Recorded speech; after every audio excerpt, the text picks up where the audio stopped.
묵상 기도하십니다.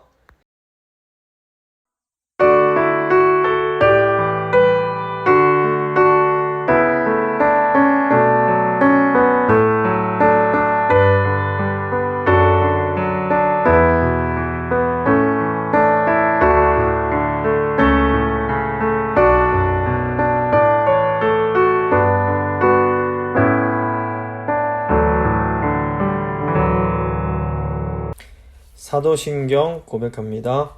나는 전능하신 아버지 하나님, 천지의 창조주를 믿습니다. 나는 그의 유일하신 아들 우리 주 예수 그리스도를 믿습니다.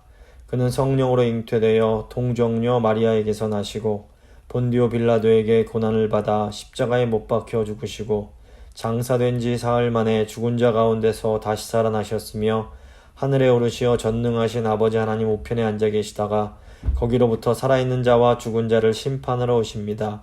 나는 성령을 믿으며 거룩한 공교회와 성도의 교제와 죄를 용서받는 것과 몸의 부활과 영생을 믿습니다. 아멘. 찬송가 68장입니다.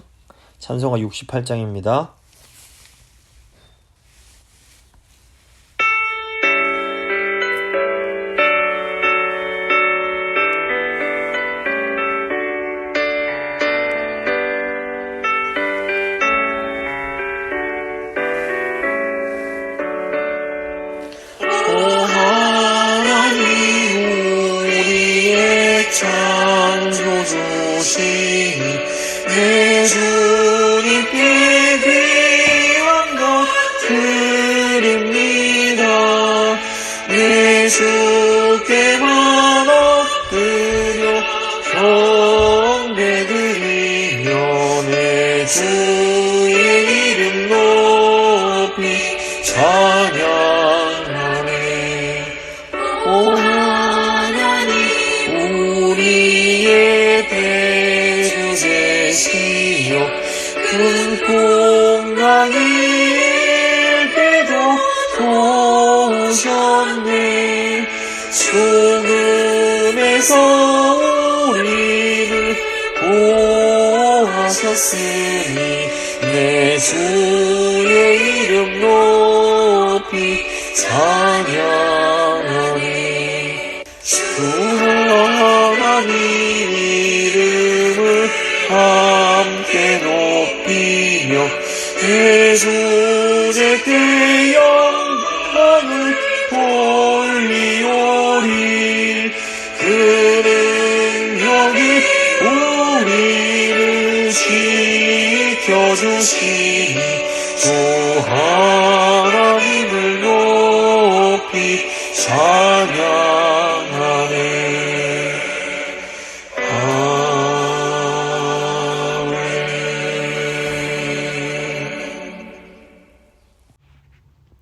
기도하십니다. 참 좋으신 하나님 아버지, 저희를 사랑하셔서 저희를 구원하여 주시고 또 이렇게 하나님의 말씀 앞으로 저희를 초대해 주신 걸 감사합니다. 오늘은 웨스트민스터 소요리 문답 이 창조에 대해서 함께 공부하고 나누려고 합니다. 이 창조의 위대한 교리를 저희가 오늘 잘 배워서 이 창조에 담긴 하나님의 높으신 뜻과 정말 이 아름다운 진리를 잘 깨닫게 하시고 그 하나님의 창조의 목적을 저희 삶 속에서 잘 이루어갈 수 있도록 주여 함께하여 주시옵소서. 오늘 말씀 들으시는 성도님들 가운데 성령님 역사하셔서 오늘 말씀이 살아서 역사할 수 있도록 주여 도와주시옵소서. 감사드리며 귀하신 예수 그리스도의 이름으로 기도드립니다. 아멘. 오늘 주신 하나님 말씀은 창세기 1장 1절과 창세기 1장 31절 말씀입니다. 창세기 1장 1절 그리고 31절 말씀 제가 봉독해 드리도록 하겠습니다. 창세기 1장 1절 그리고 31절 말씀입니다. 태초에 하나님이 천지를 창조하시니라. 하나님이 지으신 그 모든 것을 보시니 보시기에 심히 좋았더라. 저녁이 되고 아침이 되니 이는 여섯째 날이니라. 아멘. 오늘은 웨스트민스터 소요리 문답 구문과 신문인 그 창조에 대한 내용을 함께 살펴보도록 하겠습니다. 이 웨스트민스터 소요리 문답은 크게 두 부분으로 나눠진다 말씀드렸습니다. 앞부분은 1문부터 38문까지로 우리 믿음에 대한 것입니다. 그러니까 우리가 무엇을 믿어야 되는지 이걸 다루고 있습니다. 그리고 이제 두 번째 부분은 39번 문부터 이제 107문 마지막까지가 되는데, 그럼 우리가 행해야 할 것은 무엇인가? 이제 이것을 다루고 있는 겁니다. 그래서 믿음과 우리의 삶, 우리의 행위, 이 큰 두 주제가 되겠습니다. 그 이제 앞부분 같은 경우에는 그 내용이 크게 또 신론, 인간론, 기독론, 구원론, 종말론 이런 내용들이 이제 들어 있습니다. 이제 5개 주제라고 볼 수 있는데, 신론은 하나님에 대한 교리, 인간론은 인간에 대한 교리, 기독론은 그리스도, 예수 그리스도에 대한 교리, 구원론은 구원에 대한 교리, 그리고 종말론은 이 마지막 때에 대한 이제 교리의 내용입니다. 이 중에서 저희가 가장 앞부분인 신론, 즉 하나님에 대한 교리, 다시 말씀드리면 하나님에 대해서 성경이 어떻게 가르치고 있는지를 지금 공부하고 있는 겁니다. 그 교재 표를 보시면 신론이 4문부터 12문까지인데, 이제 1문에서 3문은 이 웨스트민스터 소요리 문답 그 서론에 해당하고, 4문부터 12문까지가 이제 그 하나님에 대한 교리를 다루는데, 신론은 또다시 이제 그 두 부분으로 나눠집니다. 앞부분은 하나님의 존재에 대한 것, 그리고 뒷부분은 하나님의 사역에 대한 겁니다. 그래서 하나님의 존재는 하나님께서 어떤 분이신지, 그래서 하나님의 속성, 하나님의 한 분 되심, 삼위일체에 대한 내용이었습니다. 그리고 이제 그 신론의 두 번째 부분인 하나님의 사역은, 그렇다면 하나님께서 어떤 일을 하시는가, 이제 이거를 다루고 있습니다. 그래서 하나님의 사역은 크게 작정과 창조와 섭리, 이렇게 세 가지로 나눠집니다. 이 작정, 창조, 섭리, 이 세 가지 사역은 이제 저희가 쉽게 이해하기 위해서 건축의 비유를 들어드렸습니다. 건축 과정이 크게 설계와 시공과 관리, 이렇게 나눌 수가 있습니다. 건축을 하려면 먼저 설계를 해야 됩니다. 근데 이제 하나님의 작정이 이 설계와 비슷한 부분이 있습니다. 그리고 이제 설계를 하고 나면 이 설계도에 따라 이제 시공을 합니다. 이제 창조가 이제 이에 해당합니다. 그리고 시공을 다 마친 후에는 이제 관리를 해야 되는데, 이제 섭리가 이에 해당한다고 볼 수 있습니다. 물론 다 똑같이 되는 건 아니지만 그래도 이렇게 이해를 하시면 되겠습니다. 그래서 저희가 지난 시간에는 이 설계에 해당하는 작정에 대해서 함께 공부를 했습니다. 하나님의 작정은 한마디로 하나님의 영원한 목적이라고 볼 수 있습니다. 작정은 그러니까 하나님께서 시간을 창조하시기 이전에 시간 밖에서 하나님께서 행하신 그런 사역입니다. 작정이 우리 시간 속에서 실행되는 것, 그게 바로 이제 창조와 섭리라고 볼 수 있습니다. 그래서 작정은 창조와 섭리에 해당하는 모든 것들을 시간 이전에 미리 정하신 것이라고 이제 우리가 생각을 하면 됩니다. 이제 오늘은 이제 하나님의 사역 중에서 이제 작정 이후에 창조에 대해서 한번 생각을 해보겠습니다. 사실 뭐 저희가 작정이라는 말은 이렇게 익숙치 않지만 창조에 대해서는 아주 익숙합니다. 그래서 근데 오늘 이제 웨스트민스터 소요리 문답은 성경이 창조에 대해서 가르치는 이제 가장 중요한 부분들을 강조한다고 볼 수 있습니다. 자, 이제 구문 보겠습니다. 창조의 사역은 무엇입니까? 답입니다. 창조의 사역은 하나님이 무에서 모든 것을 만드신 것인데 자신의 권능의 말씀으로 엿새 동안에 그리고 매우 심히 좋게 만드신 것입니다. 이렇게 답을 하고 있습니다. 먼저 창조는 무로부터 모든 것을 만드신 사건입니다. 자, 이제 우주를 보시면 우주에는 무언가 존재하고 있습니다. 별들이 존재하고 태양과 지구가 존재합니다. 그리고 지구에는 많은 생명체들과 인간이 존재합니다. 이 과학자들이 어떻게 우주가 이렇게 존재하게 되었는지를 열심히 연구를 합니다. 그리고 이제 현대 과학은 이 빅뱅이라는 사건을 통해서 모든 것이 시작되었다, 이렇게 지금 주장을 하고 있습니다. 거의 뭐 빅뱅은 이 과학적 정설로 되어 있는데, 근데 우리가 시작이 있다라는 것은 그 시작을 있게 한 어떤 원인을 생각할 수밖에 없습니다. 이 세상에 무언가 존재한다라는 것은 그 존재를 있게 한 어떤 존재가 있었다라는 겁니다. 왜 이 우주에 무엇이 존재하는가? 이거에 대한 질문에, 이 질문에 대해서 두 가지 대답이 존재합니다. 첫 번째 대답은 창조주가 계셔서 그 창조주가 무엇인가가 존재하게 하셨다라고 이제 믿는 겁니다. 이런 의미에서 보면 하나님은 모든 존재의 근원이시라고 볼 수 있는 겁니다. 이제 이거는 유신론적인 이제 대답이고, 또 무신론적인 대답이 있습니다. 그냥 이 세상이 원래부터 이렇게 존재해 왔다라고 그냥 받아들이는 겁니다. 근데 이 세상에 존재하는 어떤 과학 이론도 이 두 가지 대답 중에서 어떤 것이 참인지 진리인지 증명할 도리가 없습니다. 이 존재의 기원이라는 영역은 과학이 다룰 수 있는 그런 영역 밖에 있는 영역입니다. 결국 왜 무엇인가가 존재하는가, 이것은 믿음의 영역이라고 볼 수 있습니다.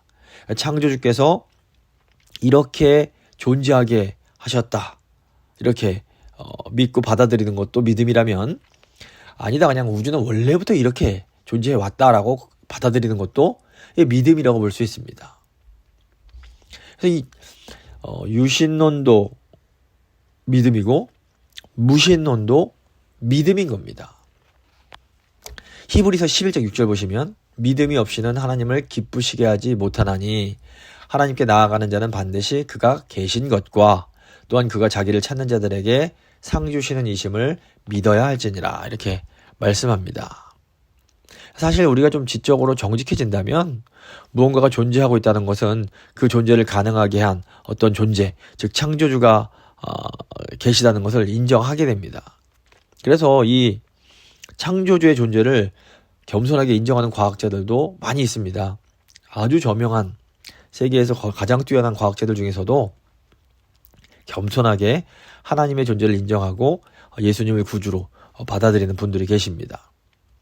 물론 여전히 이 창조주의 존재를 인정하기 싫어하는 그런 과학자들도 많이 있습니다. 이런 무신론적 과학자들은 우주가 왜 이렇게 존재하게 됐는지는 우리도 모른다, 그래도 창조주가 우주를 이렇게 창조하셨다는 것은 내가 믿을 수가 없다, 이렇게 이제 주장을 하는 겁니다. 이제 이것은 철저하게 믿음의 문제입니다. 뭐 창조주의 존재를 믿는다고 비과학적이 되는 것도 아니고, 또 창조주의 존재를 부정한다고 해서 더 과학적인 것도 아니라는 것을 저희가 알 필요가 있습니다. 창조주의 존재라는 것은 이 과학의 영역, 이 물리적인 이 세상의 영역을 벗어나 있는 초과학적인 영역이기 때문입니다. 근데 중요한 것은 뭐냐면, 이 무로부터 이 물질을 창조하신, 세상을 창조하신 창조주 하나님이 계시다고 믿는 것과 창조주가 계시지 않다고 믿는 것은 너무너무 다른, 아주 상반된 결과를 가져오게 된다라는 겁니다. 만약에 창조주가 계시지 않고 오직 정말 이 물질이 전부라면 어떤 일이 일어날까요? 정말로 이 세상에 존재하는 눈에 보이는 어떤 물리적 세계가 전부라면 이 세상에는 선악에 대한 절대적 기준이란 것이 있을 수 없습니다. 물론 뭐 각 개인마다 이것이 선한 것이다 주장할 수는 있습니다. 그런데 내가 선이라고 주장하는 것이 다른 사람은 악이라고 주장할 수도 있는 겁니다. 그리고 어느 누구도 어떤 것이 정말로 옳은 것인지는 판단해 줄 수가 없는 겁니다. 그러다 보면 어떻게 될까요? 결국 강한 사람의 말이 이제 선이라고 주장될 수밖에 없게 됩니다.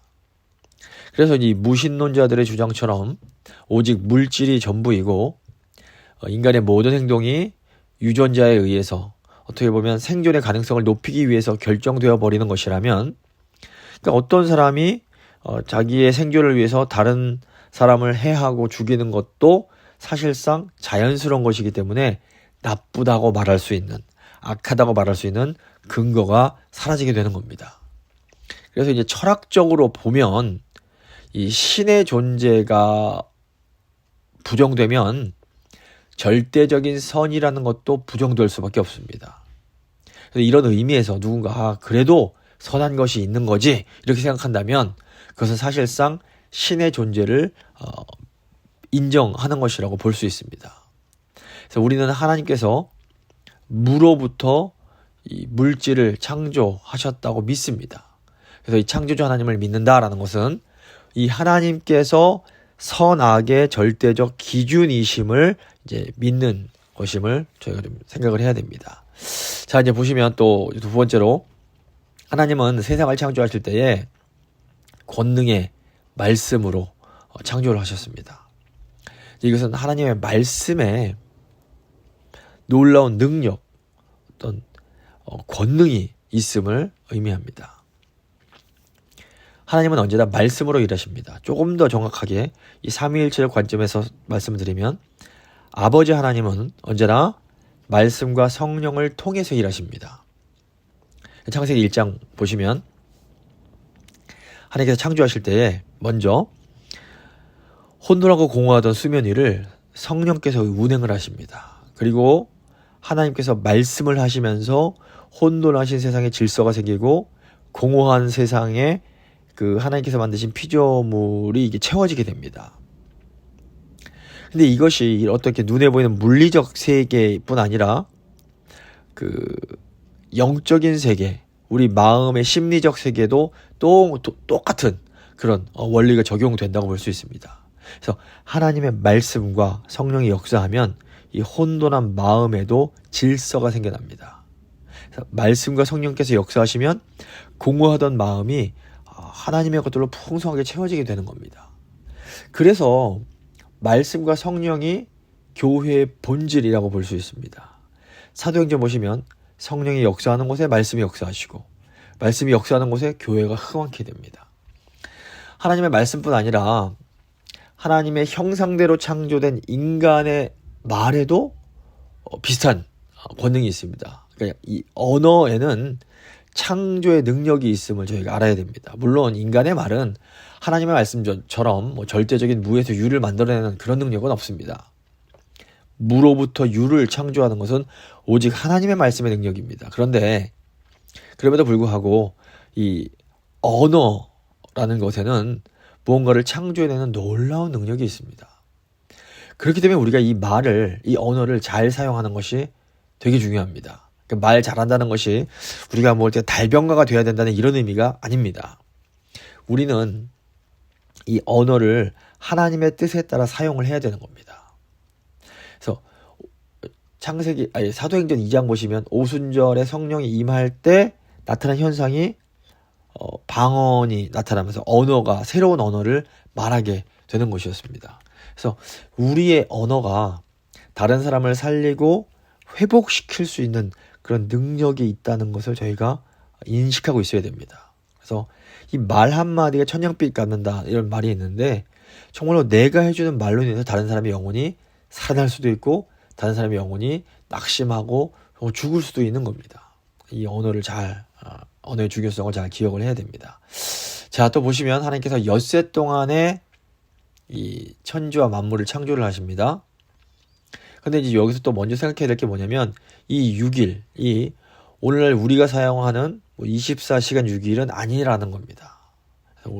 성경에서 창세기 1장에서 첫째 날, 둘째 날 할 때 이 날, 영어로 day라고 하는 이것은 히브리어로 욤이라는 단어를 쓰는데, 그러니까 욤이라는 이 단어는 날이라는, 그러니까 하루 이틀이라는 그 날이라는 의미도 있지만 그 외에도 시대나 시기라는 뜻으로도 사용이 많이 됩니다. 그래서 이 하나님 첫째 날, 둘째 날, 셋째 날 이것이 어떤 24시간의 시간이라기보다는 하나님의 어떤 하나님의 그 기준에서 봤을 때 어떤 구분하는 시대라고 볼 수 있습니다. 무엇보다 이 6일이란 것은 6일 자체로 의미가 있다라기보다는 7일, 제7일, 즉 안식일과 연결될 때 이 6일의 의미가 완성이 되는 겁니다. 그래서 6일은 이 세상이 하나님 뜻대로 창조되는 그 과정을 이제 묘사하고 있습니다.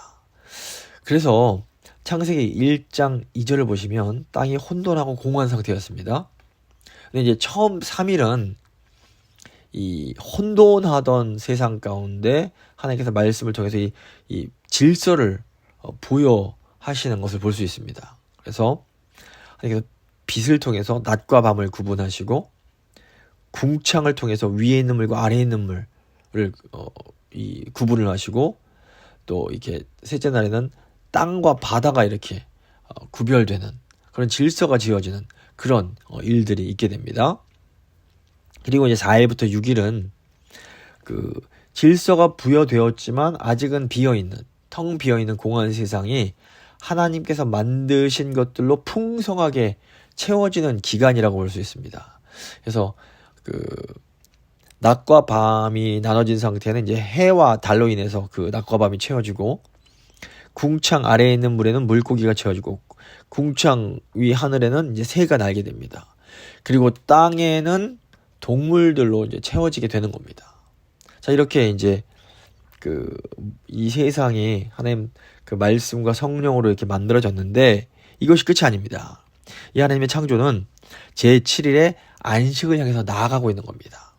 이 제7일째에 일곱째 날에 하나님께서 안식하심으로 하나님이 창조하신 모든 것을 거룩하게 하시고 복을 주십니다. 그러니까 비유를 좀 해보자면 7일이 없는 6일은 영혼이 없는 육체와 비슷한 겁니다. 아무리 육체가 멀쩡해도 영혼이 없으면 그 의미가 없는 겁니다. 물론 영혼만 있어도 의미는 없습니다. 그러니까 제7일인 안식일을 통해서 하나님의 그 6일 동안의 창조가 비로소 온전하게 되는 겁니다. 그런데 이 복음서 보시면 예수 그리스도가 바로 안식의 주인이십니다.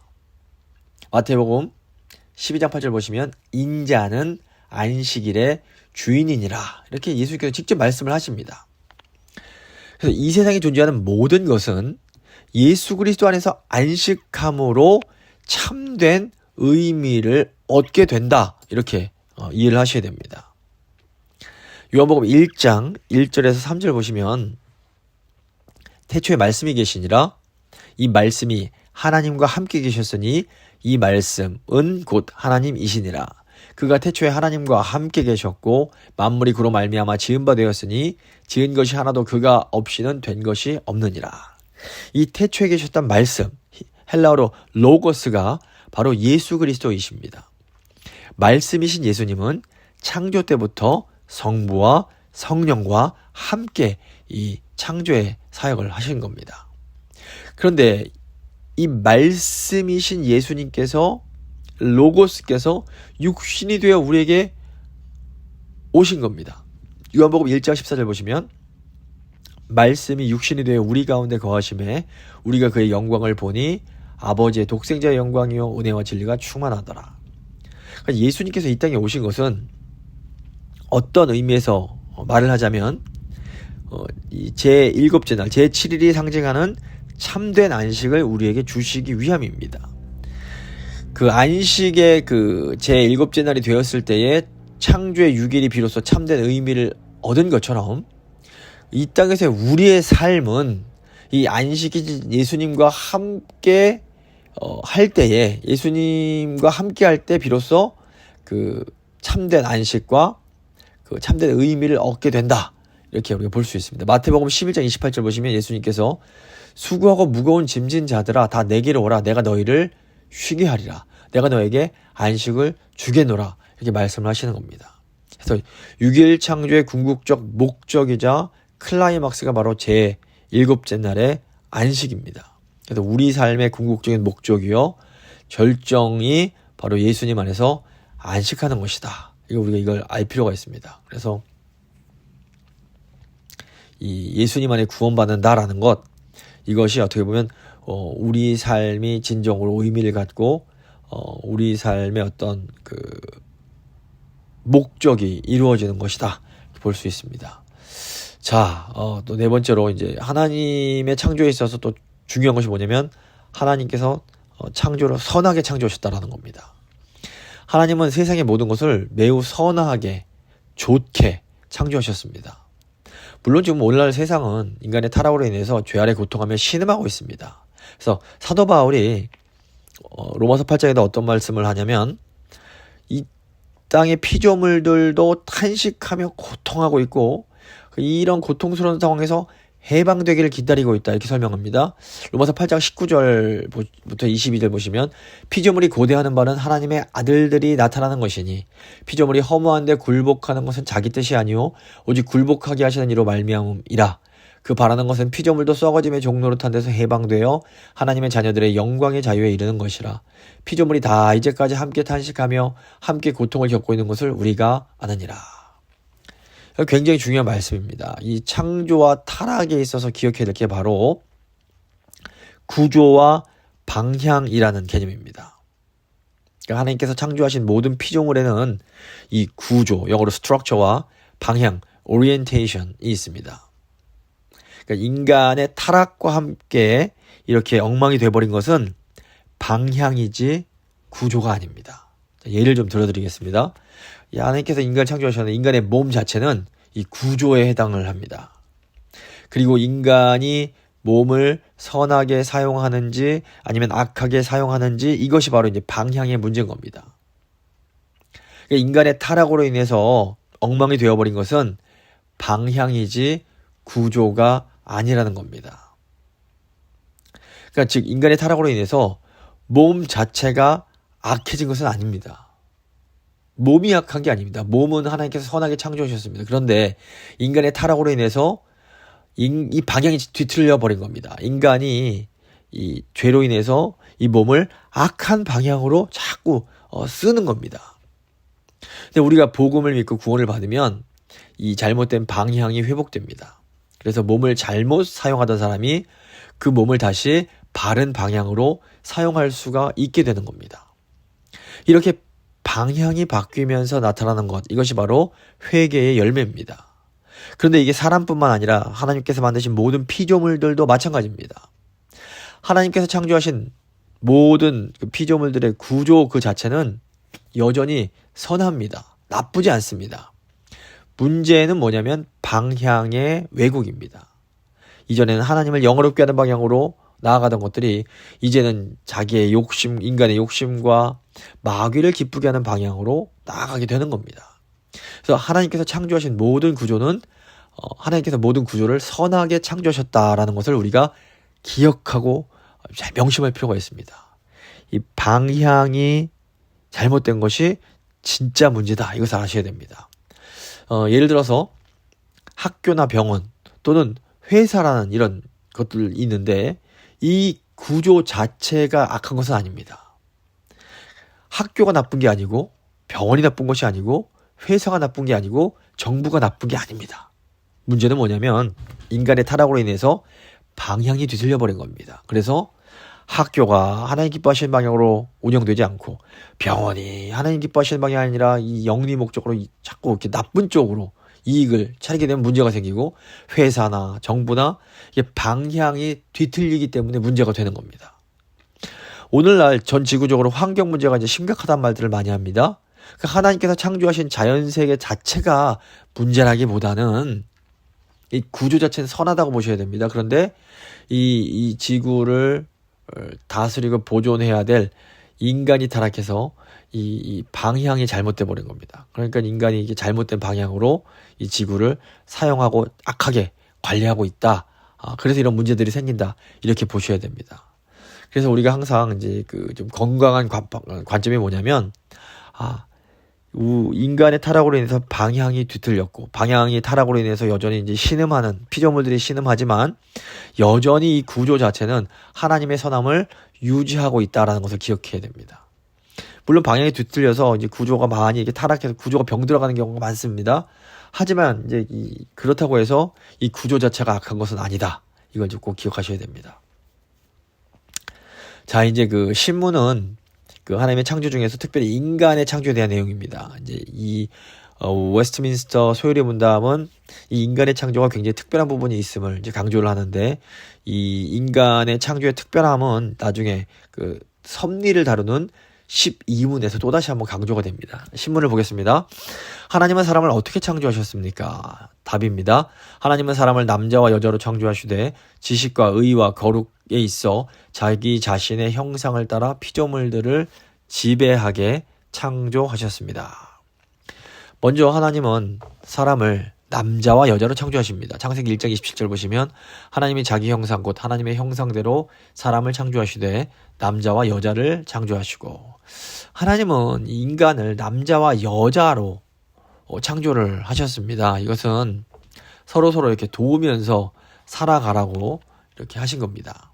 인간은 절대로 혼자서 살아갈 수 없습니다. 인간 혼자서는 결코 생육도 할 수가 없습니다.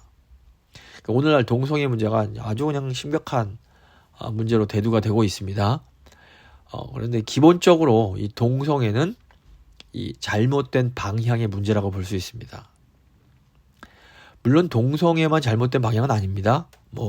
성경에서 보면 간음이나 이혼처럼 신실한 결혼관계라는 이 테두리를 벗어나는 모든 다른 이 성적인 관계들은 다 잘못된 방향이라고 볼 수 있습니다.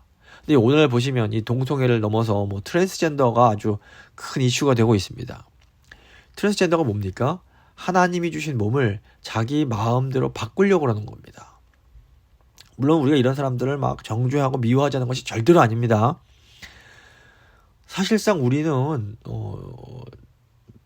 다른 사람들, 죄인들을, 우리도 죄인이기 때문에 다른 사람들을 미워하거나 정죄할 권리나 자격은 없습니다. 그래서 우리에게는 하나님의 뜻을 모르기 때문에 자신들의 몸을 잘못 사용하는 그런 사람들을 사랑해주고 그들에게 복음을 전해서 바른 방향으로 돌아올 수 있도록 이렇게 최선을 다해서 도와줘야 될 의무가 있습니다. 하지만 불가피한 그 상황 때문에 어쩔 수 없다고 해도 간음이나 이혼이 하나님의 말씀의 방향이 아닌 것처럼 동성애나 트랜스젠더와 같은 것들도 하나님의 말씀의 방향과 어긋나는 것이라는 것은 우리가 인정할 필요가 있습니다. 그래서 창세기 1장 보시면 하나님께서 말씀으로 혼돈하고 공하던 세상에 질서를 부여하시고 그걸 가득 채워주십니다. 근데 우리가 이 하나님의 말씀이라는 기준을 제거하려고 하면 다시 혼돈이 찾아올 수밖에 없는 겁니다. 그래서 하나님의 존재를 부정하고 하나님의 말씀이라는 기준을 부정하면 인간은 혼돈과 공허 속에서 살아갈 수밖에 없습니다. 우리가 이걸 잘 알아야 됩니다. 이 하나님의 말씀을 제거하면 자유가 올 것 같지만 사실상 자유가 아니라 혼란이 찾아오게 되는 겁니다. 자, 이제 두 번째로 하나님은 인간 창조하실 때 지식과 의와 거룩에 있어 하나님의 형상을 따라 창조하십니다. 창세기 1장 26절을 보시면 하나님께서 이르시되 우리의 형상을 따라 우리의 모양대로 우리가 사람을 만들고 그들로 바다의 물고기와 하늘의 새와 가축과 온 땅과 땅에 기는 모든 것들을 다스리게 하자, 이렇게 말씀하십니다. 그러니까 인간이 하나님의 형상대로 창조가 됐는데 이 교회의 역사 속에서 이 하나님의 형상이 뭐냐, 이거에 대해서 많은 이렇게 토론이 있어 왔습니다. 근데 이제 웨스트민스터 소요리 문답은 이 하나님의 형상의 이제 핵심이 지식과 의와 거룩함이다, 이렇게 이제 보고 있는 겁니다. 하나님의 형상을 가진 사람은 그 인격에 지식과 의와 거룩함이 나타납니다. 지식은 우리 지적인 차원에서 즉 진리를 알게 되는 것을 말합니다. 의는 하나님과의 바른 관계에서 오는 어떤 당당한, 떳떳한 감정과 관련이 있습니다. 그리고 거룩은 하나님의 거룩한 뜻을 행하려는 어떤 의지를 갖는 것을 의미합니다. 그러니까 타락하기 이전에 인간은 온전한 지식과 감정과 의지를 가지고 있었던 겁니다. 그런데 타락으로 인해서 인간의 이런 지정의, 지식, 감정, 의지에 아주 심각한 왜곡이 생겨버립니다. 이게 방향이 뒤틀리게 된 겁니다. 그래서 사도 바울이 우리 주 예수님을 믿음으로 구원을 받아서 이 아름다운 하나님의 형상을 회복하라고 권고합니다. 에베소서 4장 22절 보시면 너는 유혹의 욕심을 따라 썩어져가는 구습을 따르는 옛사람을 벗어버리고 잘못된 방향에서 벗어나서 오직 너희의 심령이 새롭게 되어 하나님을 따라 의와 진리의 거룩함으로 지으심을 받은 새 사람을 입으라. 하나님을 따라 이제 이 내용입니다. 그러니까 이런 의미에서 이 구원을 받는다라는 것은 그 하나님의 형상대로 새롭게 창조되는 거라고도 볼 수 있습니다. 그래서 고린도후서 5장 17절 보시면 그런즉 누구든지 그리스도 안에 있으면 새로운 피조물, 새로운 창조라. 이전 것은 지나갔으니 보라 새 것이 되었도다. 그러니까 이게 우리가 그 예수님을 믿는다라는 것이 단순히 영원히 구원받는다는 차원을 훨씬 더 넘어서 우리 하나님의 우리 창조하실 때 원래 아름다운 하나님의 형상이 회복되는 차원이 있음을 제가 좀 알아야 됩니다. 자, 이제 세 번째로 하나님께서 인간들을 창조하실 때 하나님이 만드신 다른 피조물들을 지배하도록, 다스리도록 창조하셨습니다. 하나님 형상에 있어서 사실 가장 중요한 것이 바로 이 통치입니다. 근데 이 통치가 막 강압적이고 무서운 통치가 아니라 사실은 잘 돌보는 거, 영어로 taking care of, 그러니까 잘 돌봐주는 그런 통치에 해당합니다. 그래서 하나님의 형상대로 지음받은 인간은 하나님께서 창조하신 다른 피조물들을 잘 다스리는, 잘 돌보라는 그런 사명을 받게 됩니다. 창세기 2장 보시면 하나님께서 사람들에게 동물의 이름을 지어주라고 하시는데 이 이름을 짓는다라는 것은 그 다스림과도 아주 긴밀한 관련이 있습니다. 그래서 하나님의 형상대로 창조된 인간은 이 세상을 하나님의 뜻대로 대리 통치하는 그런 존재라고 볼 수 있습니다. 진리와 의와 거룩을 회복한 사람만이, 하나님의 그런 아름다운 형상을 회복한 사람만이 하나님께서 원하시는 방향으로 이 세상을, 이 피조물들을 다스릴 수가 있는 겁니다. 그래서 아까 로마서 8장 19절 보시면 이 피조물들도 하나님의 아들들이 나타나기를 고대한다고 하는데, 그러니까 하나님의 형상을 회복한 사람들이 나타나서 자기들을 잘 통치해 주기를, 자기들을 잘 돌봐주기를 학수고대한다라는 의미입니다. 말씀을 좀 마무리 지어보겠습니다. 이 하나님의 창조는 우리 그리스도인들이 알아야 할 굉장히 중요한 신학적인 주제, 교리라고 볼 수 있습니다. 그래서 먼저 이 세상을 창조하신 창조주 하나님을 인정하는 것, 이게 너무너무 중요합니다. 하나님께서는 말씀과 성령으로 이 세상을 창조하셨습니다. 그리고 하나님께서는 지금도 말씀과 성령으로 이 창조의 사역을 계속해 나아가고 계십니다. 하나님은 말씀과 성령을 통해서 혼돈하고 공허한 우리의 마음을 새롭게 창조하실 수 있습니다. 하나님의 창조는 이 안식을 통해서 온전하게 됩니다. 그러니까 이 안식을 통해서 창조가 완전해지는 겁니다. 근데 우리 예수님이 안식의 주인이십니다. 우리가 예수님을 통해서만 참된 안식을 누릴 수가 있습니다. 하나님은 인간을 하나님의 형상대로 창조하셨습니다. 그래서 진리와 의와 거룩을 회복한 사람이 하나님의 뜻대로 이 세상을 다스릴 수가 있는 겁니다. 그래서 한번 기도하실 때 하나님, 이 하나님의 놀라운 창조를 다시 한번 깨닫게 하신 것 감사합니다. 제가 하나님 그 창조의 그 목적에 맞게 하나님의 형상을 회복하여 이 세상을 하나님 뜻대로 잘 돌보고 다스리는 그런 사명 잘 감당할 수 있도록 주님 도와주시옵소서. 한번 간절히 기도하겠습니다.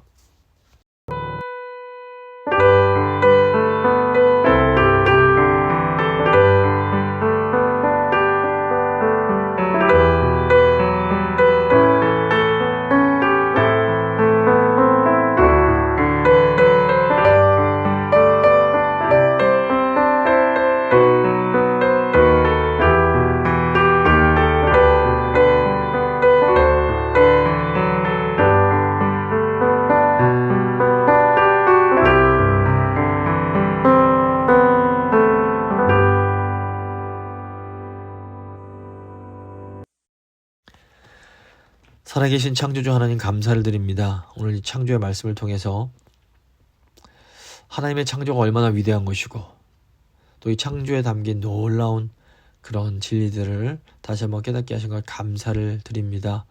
하나님, 말씀과 성령을 통해서 저희의 마음을 늘 새롭게 창조해 주시길 간절히 간구합니다.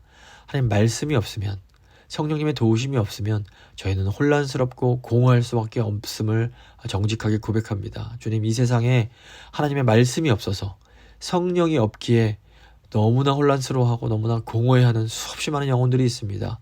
아버지, 저희 교회가 그런 영혼들에게 하나님의 그 복음을 증거함으로 그들 마음 가운데 성령께서 새 마음을 창조해 주실 수 있기를 정말 간절히 간구합니다. 저희가 정말 이 귀한 사명 저희가 잘 감당하는 저희가 될 수 있도록 주여 함께하여 주시옵소서. 또 무엇보다 저희 마음 가운데 진리와 의와 거룩함을 회복하게 하시고 이 정말 하나님의 아름다운 형상이 회복됨으로 이 세상을 정말 하나님 뜻대로 잘 통치할 수 있도록, 잘 돌볼 수 있도록 주여 힘과 능력 더하여 주시옵소서. 감사드리며 귀하신 우리 주 예수 그리스도의 이름으로 기도드립니다. 아멘.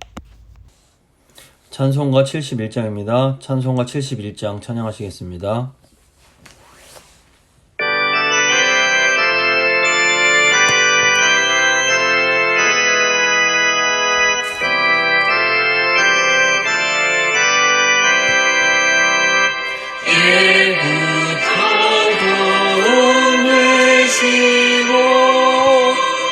내 소망 되신 주,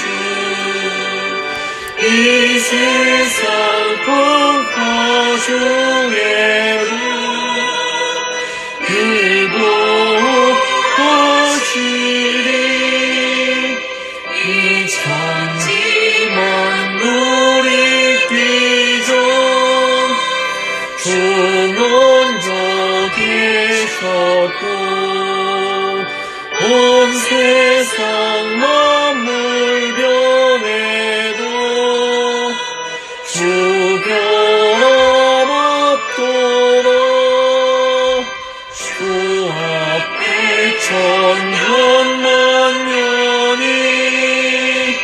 한날과 같으니 이 세상 모든 일들이 다 잠시뿐이라. 세월이 흘러가듯이 인생은 떠나니 이 인생 100년 살아도 꿈결과 같도다.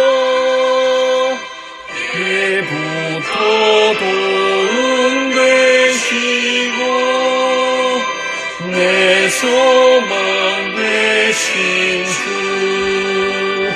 일평생 지나갈 동안 늘 보호하소서.